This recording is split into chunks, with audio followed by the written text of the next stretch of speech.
Welcome to today's People to People. I'm Glenn Marshall in for Michael Matera. Let's get this thing started. A new chapter in the Emmett Till story was added when Carolyn Bryant Donham, the woman whose accusations led to the 14-year-old's violent death at the hands of Mississippi racists, passed away. It happened just days before the White House Correspondents' Dinner, where it was on many minds, including that of President Joe Biden. During Black History Month this year, I hosted the screening of the movie Till. The story of Emmett Till and his mother is a story of a family's promise and loss and a nation's reckoning with hate, violence, and abuse of power.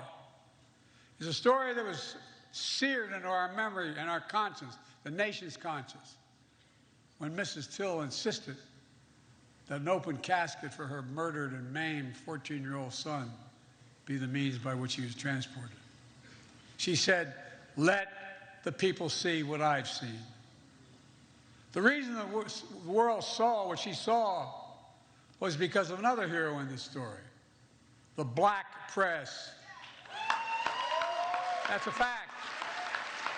Jet Magazine, the Chicago Defender, and other black radio and newspapers were unflinching and brave in making sure America saw what she saw.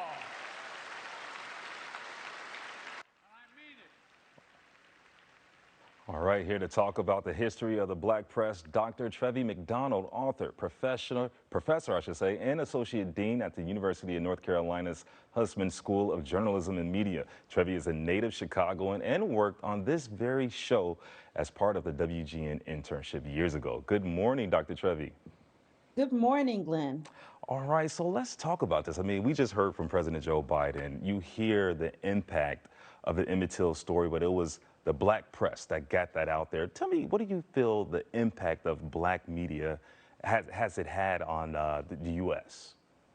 I think you have to really go back to the first black newspaper, which was Freedom's Journal. They published their first issue on March 16th, 1827. And in the very first issue, Russ Werman Cornish said, "We wish to plead our own cause. Too long have others spoken for us, and too long has the public been deceived by things that concern us dearly." So black newspapers were established to, of course, share information with the black community about what was going on, but also to present a totally different image from what you saw in traditional newspapers in that era of black people and black life. So I got to ask you, from the Emmett Till story and how the Jet magazine, how they were able to show the realness of that. Give me some examples of how we can see that impact right now in this modern day and age when it comes to black media and black journalism. I think one very important thing to keep in mind is that black publications are covering stories that you're not going to see anywhere else.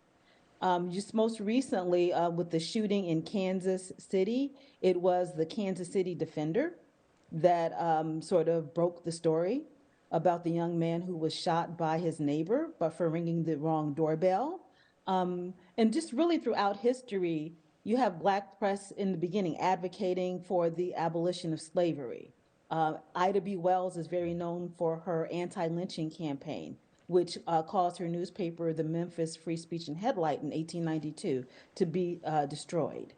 You have people like both Robert Abbott of the Chicago Defender, as well as a lesser known editor, Jefferson Edmonds, who published the Los Angeles Liberator, who encouraged African Americans to leave the really oppressive conditions under which they lived in the Jim Crow South and move to places north and west where they had better opportunities.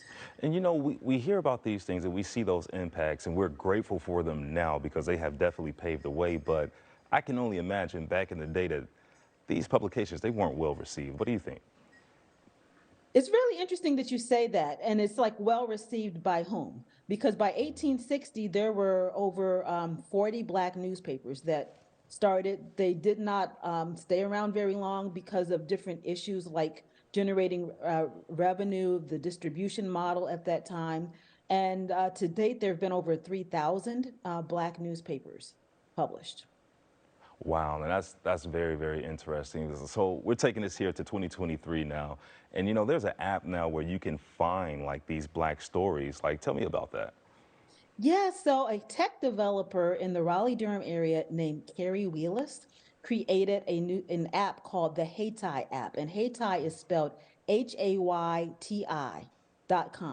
and it's named after a black neighborhood in Durham, North Carolina, that was adjacent to Black Wall Street and had over 100 black-owned small businesses at that time. And he was really inspired to start the app to create a way for Black newspapers and Black publications to just really be a little more sustainable after the death of the editor and publisher of the Carolina Times in 2020.